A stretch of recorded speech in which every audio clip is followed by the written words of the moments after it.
Salut à tous et bienvenue dans Débat Foot Marseille sur Football Club de Marseille. Lendemain de victoire, c'était à Nice, une petite victoire, 1-0. On va parler de ce match avec mes invités du jour. Ils sont là, Nicolas Fiol est avec nous. Dans le siège de l'invité, quoi, c'est la première fois. Tu vas voir, c'est assez sympa. Généralement, ça se passe bien. À Généralement. côté de toi, Thierry est avec nous également. Bonjour Benjamin, bonjour à toute la famille olympienne. Ça va? La Très, forme très bien. Impeccable. Et Mourad est avec nous également. Toujours pas le choix. Eh non. Mais bon, ça te fait plaisir quand même, rassure-moi. Bon, après une victoire, plus qu'après une défaite. Alors, on va parler du match, ça va être le décrassage. Et puis, on a un gros débat du jour qui nous intéresse, messieurs. On va parler de quoi, Nicolas? La grosse semaine qui arrive avec 2 gros matchs. 2 gros matchs. Lesquels? Je crois que c'est la Coupe de France. Ah non, c'est pas ça. Non. Lazio et Mourad. PSG, mais c'est écrit là en fait. Ah, c'est écrit. C'est parce qu'au cas où on aurait oublié quoi, n'importe Ça quoi. sera le gros débat et on aura un petit débat aussi également si on a le temps. J'espère qu'on aura le temps sur le banc de la peur. On l'a vu hier soir à la télé quand ils ont zoomé sur ce magnifique banc de l'Olympique de Marseille. Moi j'ai vu le légionnaire de Zilina qui a fait une entrée en jeu parfaite, qui a mis dans sa poche Mais t'as un regard un peu biaisé quand même. sans causer aucun penalty, donc à partir de là. On en parle tout de suite de ce match OM Nice, plutôt Nice OM victoire de l'OM. Allez, victoire de l'Olympique de Marseille, 1-0, but de Sanson, c'était à la 42 à peu près. 42, Exactement, ouais. même. Juste avant la mi-temps. Voilà, 42e minute, j'ai bien bossé. Qu'est-ce que tu retiens de ce match, Nicolas, à part ce but et cette victoire? 3 points. Le fait qu'on n'en ait pas encaissé un. Ah, c'est bien ça. Hein, tu vois, c'est original. Ça a bien plu à une autre personne aussi. Ouais, bah oui. Le coach, c'est le score parfait. Ouais. Non, mais mis à part ce but, tu peux retenir que les 2-3 parades de Mandanda et que tu as réussi à défendre ce but. Voilà, ça se résume à ça, ce match. Il n'y a rien eu d'autre, en fait. Rien eu d'autre. Thierry, tu retiens d'autres choses, toi, de ce match et des choses qui t'ont bien plu? Non, juste les 3 points parce que c'est une victoire importante. Après une trêve internationale où c'est jamais évident de recommencer en plus avec tous les absents qu'on avait. Après, j'étais assez inquiet quand même de jouer ce match à Nice. Je nous voyais mal embarqués avant le match et puis finalement, on a gagné. C'est le plus important. Mourad, l'analyse à froid. Une petite victoire tactique en fait en y repensant parce que c'était. Ah ouais, carrément. Tu jouais parce que tu jouais dans un 3-4-3, donc le 3-4-3 t'as mis la misère pendant 40 minutes. Et puis parce que toi tu jouais en 4-3-3 face à un 3-4-3 et ton 4-3-3 il n'est pas encore perfectionné, il est encore en rodage et tu avais beaucoup de mal. Et en fait les moments où tu as pris le dessus, c'est le moment où justement le 4-3-3 fonctionnait bien, même s'il y avait toujours vu que Nice changeait très vite d'elle. Donc tout n'est pas parfait dans ce 4-3-3, mais Surtout avec ces joueurs-là. voilà, le 3-4-3 de Vieira, il était plus séduisant, sauf que le 4-3-3 de Garcia, il a gagné et il a vraiment gagné en trouvant cet espace. On voit le but de Sanson, c'est un but où Sanson, justement, un milieu relayeur, donc, qui a cette activité-là, parce qu'il joue dans un 4-3-3, il arrive aux abords de la surface, il frappe, au retour des vestiaires, il est presque la même chose, presque but encore une fois. Donc après, bon... Un tir cadré quand même. C'est victoire tactique, un tir cadré, c'est surtout qu'on a réussi à faire déjouer Nice en deuxième mi-temps. Mais c'est en enjolivant un petit peu, mais et voilà, ce 4-3-3, il n'est pas encore parfait, mais en tout cas, tu as gagné en 4-3-3, et comme je suis un partisan de ce système, j'espère que ça va lui donner du crédit. Analyse à froid, c'est fait. Le fait du match. C'est le but. Il n'a qu'un fait. Ça ne va pas aller très loin. Non, on va pas se mentir, on s'est fait chier quand même. C'était un match un peu pourri. Nice, ils ont un peu emballé en début de match. Donc le fait du match, c'est ce bon centre de notre ami Bounassar qui a été très actif offensivement. Et Sanson tout en maîtrise, qui marque ce but. Et d'ailleurs, comme tu dis, il en a eu un deuxième après. Là, il a moins bien maîtrisé. Non, mais en plus, non, sa frappe, elle est déviée. Elle est déviée. Mais je suis pas sûr que. Elle est déviée ? Ouais, elle est déviée. Elle est cadrée, elle est cadrée. Sinon, elle est cadrée. Et parce qu'ils ont pas montré, mais je pense qu'elle est déviée du bras en plus. Ouais, il insiste. Ils n'ont pas insisté. Ils ont pas insisté. L'arbitre a eu un doute quelques minutes, mais bon. Sinon, le fait du match, c'est l'entrée du Bochan. Il a changé la phase du match, quoi. Il a failli le changer parce qu'il était à 2 doigts de pro. Non, on n'en parle pas de ça. Simulation de Balotelli. Non, il m'a fait flipper parce Ouais, que... Il prend le ballon. Il l'avait bien ceinturé, non? Non, quand il ceinture Balotelli dans la ceinture. surface, d'entrée de jeu sur la première C'était action. vraiment con et j'ai vraiment flippé, quoi. Mais après, il a fait une superbe intervention défensive. Donc, Alors tu parles du Bochan, mais en fait tu voulais parler de quoi? Des choix de Garcia? non, si on peut, un autre fait du match, c'est les parades de Mandanda. Parce que si en première période, il te fait pas ces 2 parades face à Balotelli, je sais pas si tu perds, si tu... Je sais pas si tu as les arguments pour aller Je sais marquer. pas si tu as les arguments derrière. Donc ouais, Balotelli ou Mandanda, les parades de Mandanda face à Balotelli, moi je retiendrai ça. Tu retiens autre chose? Non, il n'y a rien à Alors, retenir. ouais. Non mais c'est pour ça qu'on essayait de trouver des trucs pour J'ai enjoliver. joué les parades de Mandanda, c'est tout. Après le reste, et le but, et puis c'est fini, quoi. Donc c'était un OM quand même faible. On est d'accord. Si on regarde C'est ce un OM match-là, affaibli qui n'était pas très ambitieux. Non, mais c'était un OM combatif, solidaire. Alors c'est vrai que le match il était pas top, mais vraiment, je me dis on a été gagné à Nice, voilà. Bon, on n'a pas concédé non plus énormément d'occasions. Ouais, on a été souvent débordé, mais défensivement on a été solidaire et on ne l'était pas jusqu'ici. Donc on va pas toujours, on a gagné 1-0, on prenait plein de buts, on n'a pas pris de buts. C'est quand même pas mal. Thierry, man of the match. Mandanda. 3 arrêts. Après bon, il fait des beaux arrêts. Non, il est rassurant quand même. Il est rassurant, il a été décisif. Ouais. Et puis je l'ai trouvé Il a même. fait des sorties aussi aériennes, une ou deux qui étaient pas Voilà, mal. il a fait 1 ou 2 sorties aériennes qui étaient bien senties aussi, c'était pas mal. Ouais, il était solide. Man of the match, Mourad. Bounassar, je pense qu'il a été les deux. vraiment énormissime défensivement Bouna était bon. et offensivement. Et quand tu le compares à son homologue de l'autre côté, c'est un peu moins pire que d'habitude. En fait, à ma vie, tu t'attends de lui ce que Bounassar fait. Sauf que Bounassar, il le fait. C'est ça la grande différence. Nico. C'est Germain, non je rigole.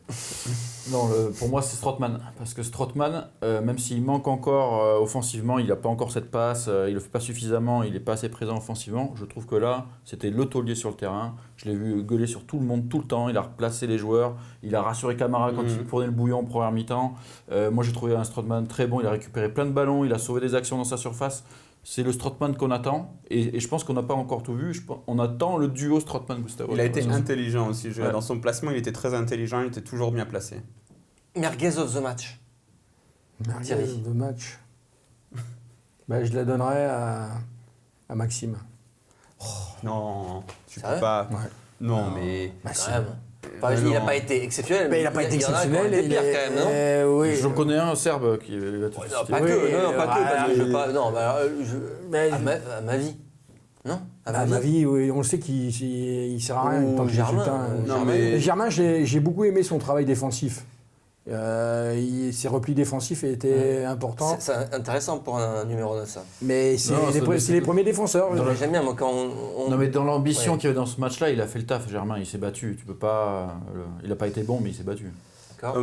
Mais par contre, Lopez, c'était dur parce qu'il fait pas un match exceptionnel, mais il bonifie les ballons qu'il a, il fait des choses propres. Ouais, mais sans prendre de risques non plus. Il y a pas. Non, ça c'est vraiment un truc qui commence à m'énerver. Je suis désolé Thierry, mais Bilal aussi, notre ami Bilal me le dit toujours. Ça commence à m'énerver qu'on dit toujours. C'est un mec qui touche beaucoup de ballons. Donc en effet, il fait beaucoup de passes latérales. Mais je te jure, revois tous les ballons qu'il touche, il en met pas mal vers l'avant. Après, si les mecs ils centrent de, il fait pas que des passes latérales, mais il en fait aussi beaucoup. Mais il fait pas que ça et il bouge beaucoup. Et comme il bouge, des fois les mecs ils sont dans la panade. Et ben il y a un mec qui vient, qui lui propose de faire une passe latérale. Et ben ça aide et ça aère un petit peu le jeu. Après, il peut faire plus. C'est pas top, mais Moi, j'en attends beaucoup plus, quoi. je trouve que c'est très dur. Ouais. Allez, c'est bon, on a une petite news qui va sortir du genre Mourad s'énerve des critiques. Contre toi, Bilal. Sur Maxime Lopez. Merguez, ta merguez, Nico. Ça va être marrant, mais moi, ça c'est Sanson avant son but. Ah ouais. Avant son but. Avant son but, il est vraiment pas dedans. Alors après, il y a des circonstances atténuantes. Il a été Et après blessé. son but. Après son but, il aurait pu être homme du match, presque. Mais avant son but, il est pas bon. Camara aussi, il est pas bon en première mi-temps. Mais bon, blague à part, je sais que c'est méchant et qu'il n'est pas adapté, qu'il devrait même pas jouer à mon avis, mais Radonjic, il n'a pas été bon. Merguez, Radonjic. Et enfin, Mourad, ta merguez. Malheureusement. Non, je m'acharne beaucoup sur lui, mais Jordan Amavi, en seconde période, ça a été très dur. Tu mets tous les ballons de son côté. En première période aussi, ça a été très dur. Non, il a fait des bonnes choses. Il est bien rentré dans le match. En fait, tu vois qu'il a de la bonne volonté, qu'il veut vraiment changer, qu'il veut remonter la pente, mais il est mal placé. Mais défensivement, c'est dur. Bon, à sa décharge, il avait quand même Saint-Maximin et Attal qui étaient très bons sur son côté. Donc, ils n'ont pas arrêté de déborder, mais ils l'ont souvent passé. Et j'ai une image en tête où, genre, à un moment, il y a un corner et en fait, il y a un centre et l'arbitre finalement donne sortie de but et il célèbre ça comme une victoire. Alors ça, c'est un bel état d'esprit, mais ça montre aussi qu'il était vraiment... c'était dur, quoi. Ça a été vraiment dur et encore une fois... autre image où la balle elle va pour sortir en sortie de but et il la prend et il fait une relance casse-croûte à Lopez. Il en a fait des belles aussi. Allez messieurs, on passe désormais au gros débat du jour. C'est maintenant, c'est cette semaine charnière qui nous attend avec ces deux matchs, Lazio et PSG. Allez, on va parler de cette semaine très importante quand même pour l'Olympique de Marseille. On rappelle deux matchs. Jeudi, la réception de la Lazio au Vélodrome et dimanche également réception du PSG au Vélodrome pour la 11e journée de la Ligue 1. Je vais vous rappeler, parce qu'on va d'abord s'intéresser à ce match de Coupe d'Europe, le classement du groupe, c'est le groupe H de l'Olympique de Marseille. Je m'améliore. Des moyens techniques. Je m'améliore. Alors, Francfort, premier avec 6 points. Lazio, deuxième avec 3 points. L'OM, troisième avec 1 point. À égalité avec Limassol, également 1 point. Question simple, victoire obligatoire ou pas, Mourad? Ah oui, clairement. Là, c'est même hier en zone mixte, Valère Germain a dit c'est pratiquement notre dernière chance. Si tu bats pas la Lazio, alors peut-être que si... Tu pourras encore peut-être te qualifier, machin, mathématiquement ce sera pas mort, mais à domicile, victoire obligatoire. À l'extérieur, à la limite, tu peux te contenter d'un nul, ou alors ça veut dire que si tu fais match nul chez toi, il va falloir que tu ailles gagner là-bas. Bref, c'est quand même vraiment victoire, peut-être pas obligatoire de chez obligatoire, mais très très nécessaire. Tu n'auras pas chaque année un mec qui va mettre un but sur un centre raté de NJ. Voilà, tu n'auras pas tous les ans un défenseur parisien perdu en Turquie qui te met ce but surtout. Est-ce que Thierry, tu y crois encore, toi, à la qualification? Est-ce que quand tu regardes le calendrier, les points qui restent, tu te dis... et les adversaires, deux fois la Lazio? Non. C'est pour ça que je te pose la question. Parce que je savais que tu allais me répondre ça. Non. Ça va créer du débat. Pour moi, Non. Faut pas se qualifier. Ah, carrément. Toi, tu veux qu'on la jette. On la prend, on la met à la poubelle. Pour moi, je pense que le plus important, c'est le championnat, c'est le podium à la fin de la saison et la Ligue Europa. Sort de ce corps, Roland Courbis. Non. Mais le parcours de l'année dernière, ça t'a pas... Si, on a vibré, on a eu des émotions, mais cette année, on a perdu beaucoup de points. On loupe le podium à cause de la Ligue Europa la saison dernière. Hein. Donc, pour moi, est-ce que tu gagnes pas aussi des matchs grâce à l'euphorie de la Ligue Europa, tu vois, je suis d'accord avec toi, mais je pense que cette année, le principal, rien que déjà par rapport à l'effectif du club, je pense que le principal, l'objectif, c'est la qualification pour la Ligue des Champions. Et le coach l'a dit de toute manière. Donc, Et le fait de bazarder, ça peut pas créer une mauvaise dynamique aussi, Nico, selon toi? Oui, moi je suis contre bazarder. Si tu te qualifies pour une Coupe d'Europe, il faut la jouer. Et puis, comme on en parle un petit peu avant l'émission, c'est vrai que c'est là où tu as de l'émotion. Dans un foot qui est devenu que du business, si tu enlèves l'émotion de la Coupe d'Europe, il reste quoi? Le mercato? Ce qui est déjà pas mal. On a fait ce débat 1000 fois l'an dernier et tout le monde disait il faut pas trop la jouer, l'Europa League, etc. Et à la fin de la saison, tout le monde se disait putain, heureusement qu'on a joué l'Europa League, c'est parce qu'elle est pas séduisante cette Europa League sur les premiers tours. Mais après, Et encore là, tu as une belle poule, tu joues la Lazio, c'est quand même un match sympa. Jouer la Lazio, Mourad, c'est en ce moment, en plus ça se reprend, ça a gagné ce week-end. Marseille, avec l'effectif actuel, les blessés, peut la jouer à fond et peut Pourquoi pas, je sais pas. Moi, j'avais vu le derby de Rome contre la AS Roma. Franchement, ils n'étaient pas transcendants, la Lazio. Bon, il y a quelques semaines qui sont passées, ils ont eu quelques bons résultats, mais c'est pas transcendant. D'ailleurs, on va. Mais quand tu regardes la gueule de l'équipe de l'OM actuellement. Mais on voit toujours, en fait, on voit toujours ce qu'il y a ailleurs, plus beau. Mais l'équipe de la Lazio sur le papier, elle est pas plus belle que l'équipe de l'OM. Ça, c'est sûr. Il y a des postes où, tu vois, Immobilier, je pense que c'est peut-être un peu mieux que Germain, quoique les supporters de la Squadra Azzurra, ils vont peut-être te dire, ils en sont pas sûrs parce qu'en équipe nationale, il est désastreux. Mais après, il y a des postes où tu es bien meilleur. Tu vois, tu as Gustavo, Strootman, des mecs, des très bons mecs, etc. Donc, on va pas toujours se dire, on va se dévaluer, se dire qu'on a une équipe de merde. C'est pas facile, c'est un match à jouer, un beau match à jouer. Puis voilà, après, c'est ça. Et on se dit que cette Europa League, elle est tout le temps chiante à jouer. Là, tu as 2 beaux matchs, va les jouer, et puis fais-toi plaisir. Et si tu les gagnes, ça peut apporter aussi quelque chose. Il y a toujours le pour et le contre. Donc il faut faire tourner dans quelle proportion Nico, Moi, je ferai pas tourner. Zéro changement. Si, là, tu vas en faire parce que là, il manquait 4 mecs. Déjà, tu as 2 suspendus qui n'ont pas joué. Donc eux, ils vont jouer. D'office, Gustavo Ocampos, ils vont jouer. Donc après, est-ce que Thauvin sera rétabli? Est-ce que Sakai sera rétabli? Ça, c'est 2 autres questions. Il faudra faire un choix en attaque. Mais moi, je mettrais... peut-être qu'à la rigueur, tu peux faire tourner sur certains postes.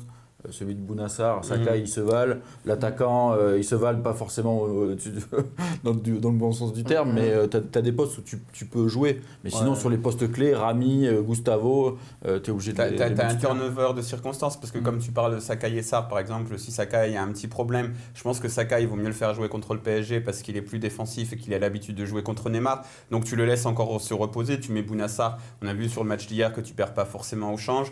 Gustavo fait son retour, c'est le genre de mec qui peut te faire du bien au milieu. Strootman, si tu joues contre la Lazio, t'es obligé de le mettre parce que ex-Roma, etc. Donc t'as des je sais pas, ça a priori ça a fait débat aussi un petit peu.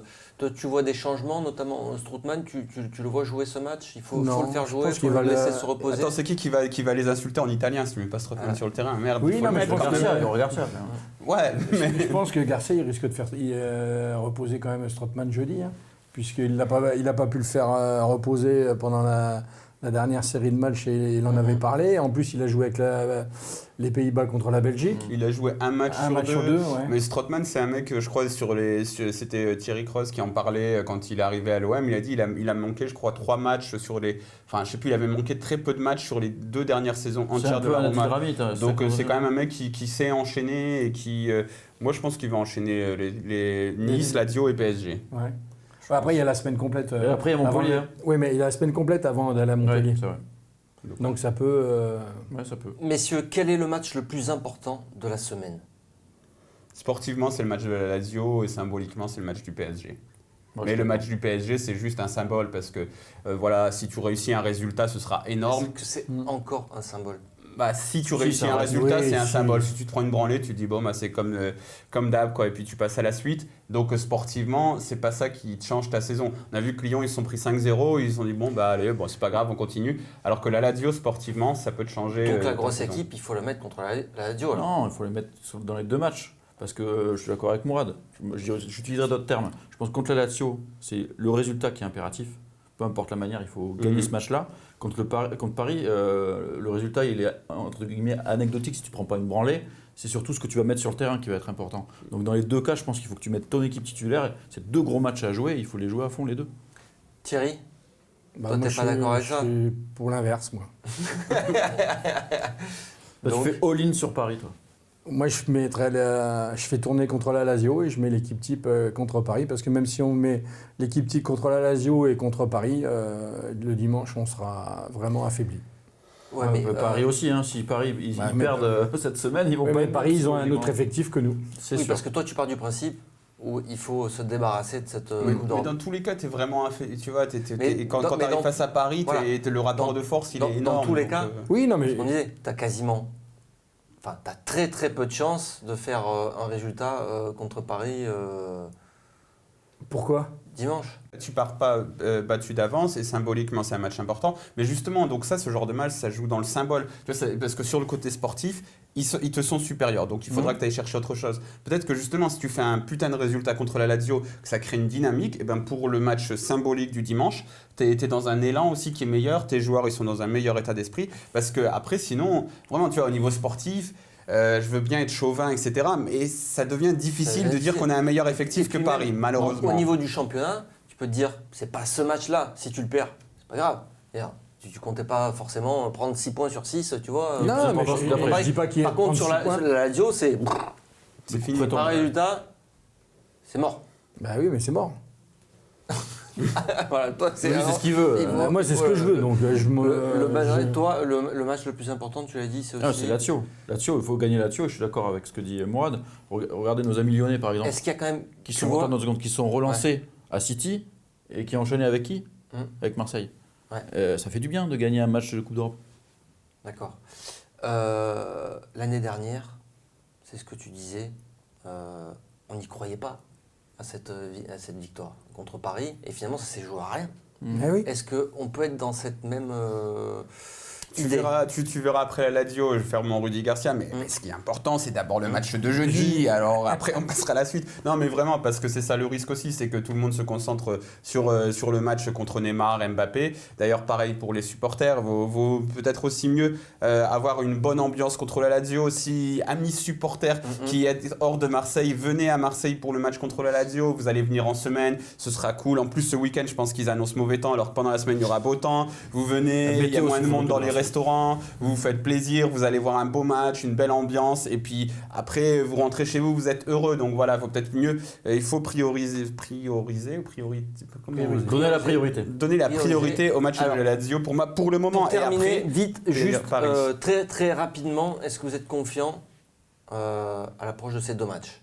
Moi, je pense que ça peut être un déclic. C'est une semaine à risque, mais ça peut être aussi une semaine déclic. C'est-à-dire que tu peux remporter ce match face à la Lazio et te relancer en Ligue Europa et du coup faire une belle prestation contre le PSG, peut-être faire un match nul et on ne sait pas. Thierry, quand tu vois l'état de forme de cette équipe de l'OM, oui, non, mais je suis confiant, même pessimiste. Si ma priorité c'est dimanche contre le Paris. Après, même un match nul contre la Lazio, T'es mal, hein. Tu fais le match et c'est fini, puis voilà, on s'en est débarrassé, et puis... Et on pourra jouer la Coupe de la Ligue. Allez, messieurs. Et moi, tu me demandes même pas. Non, on a plus le temps. Parce que moi, je voulais dire que je suis ni confiant, mais que je suis excité. Je suis content d'avoir 2 beaux matchs dans la semaine, et c'est bien. Ça, donc, on va voir les 2 matchs, et puis... Allez, messieurs, on va passer au petit débat. Le petit débat, c'est le banc de la peur.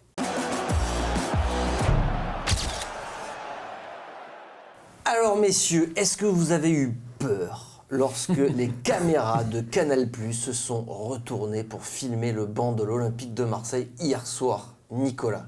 Ça fait un peu flipper, mais j'ai surtout vu Mitroglou rigoler. Ce qui est assez, avec son grand pote Abdenour. Maintenant, Abdenour, il est payé pour ça. Que Abdenour il soit content d'être sur le banc, c'est normal. Mais Mitroglou aussi était content. Alors Mourad, est-ce que justement, c'est pas la résultante de ce mercato, alors je vais pas dire low cost parce que ça a coûté quand même un petit peu d'argent à l'Olympique de Marseille, mais limité au niveau quantitatif. Exactement. C'est Rudy Garcia l'a dit dès la fin du mercato. Il a dit plusieurs fois. Il avait déjà répété l'an dernier pour le mercato hivernal qu'il était un peu court au niveau quantitatif, qu'au niveau qualitatif ça s'était peut-être amélioré, mais pas au niveau quantitatif. Et on voit qu'il a raison parce que dès qu'on a des blessés, il a aussi souvent dit, l'an dernier on a eu beaucoup de chance au niveau des blessures, suspensions. Là tu as des blessures, des suspensions, et voilà, parce que donc tu avais Ocampos, Gustavo suspendu, Sakai blessé de dernière minute, Thauvin blessé également. Donc ça fait déjà ces 4 joueurs majeurs de ton équipe. Ouais, c'est 4 joueurs majeurs, mais on parle quand même de Ocampos, c'est pas non plus le joueur du siècle. À part Ocampos, Sakai tu peux peut-être le remplacer par Bounassar. Bounassar. Donc au final tu as 2 joueurs là par contre irremplaçables. Au niveau quantitatif, par contre, Ocampos, tu n'as personne pour le remplacer immédiatement. Et il n'y a que Sakai qui est vraiment remplaçable immédiatement et que tu restes au même niveau. On s'aperçoit surtout que s'il n'y a pas il n'y a plus d'attaque. Ah non, mais on n'a plus rien là. jeudi, si Thauvin il n'est pas là et dimanche, on va se poser les bonnes questions, quoi. Hein. On a quand même un mec qui s'appelle Dimitri Payet, quoi. Il est. Est-ce que c'est pas aussi oui, non mais d'accord. Alors hier, il a été nul, mais depuis le début de le saison. problème, c'est qu'effectivement, sur une ligne de 4, si t'as que Payet, parce que t'enlèves Thauvin, hein. mais alors on en revient toujours au même, c'est le recrutement des deux derniers. T'as zéro avant-centre. Donc si en plus t'amputes ton attaque de Thauvin. Non, puis je veux dire, on parlera de Radonjic tout à l'heure pour notre débat en plus, mais je veux dire, ce joueur-là, il devrait pas jouer pour moi. Il n'est pas encore prêt, il faut qu'il s'habitue au groupe. Et là, il est obligé de jouer parce qu'il n'a pas assez de joueurs. Il manque Thauvin, tu as N'Jik aussi qui est blessé. Dans les joueurs majeurs, on avait oublié NJ d'ailleurs. Donc ça fait 3. Ça fait 3 joueurs milieu offensifs qui manquent, et là, tu n'as plus rien.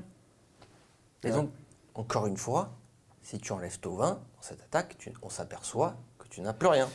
Oui, non, mais en attaque, t'es juste. En fait, t'as 2-3 joueurs qui sont très très bons. T'as Payet, Thauvin, pour la Ligue 1, c'est très fort. Germain Mitroglou, c'est pas très fort, mais pour la Ligue 1, ça peut te mettre 10-15 buts chacun.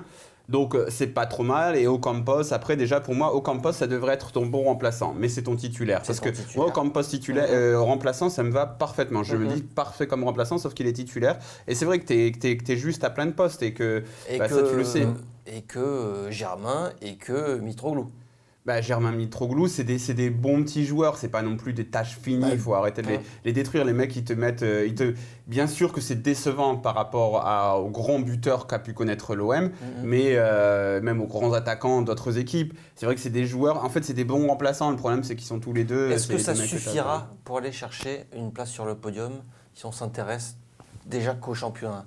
Oui, moi je pense que ça devrait suffire. Là, l'équipe, on l'a pas encore vraiment vu. Quand on va avoir vraiment notre duo, Gustavo Strootman au milieu de terrain, avec Payet, avec Thauvin, etc., Mitroglou et Germain, ils vont marquer des buts. La défense va être plus solide, ça suffira. En plus, cette année, tu as Monaco qui est à la cave.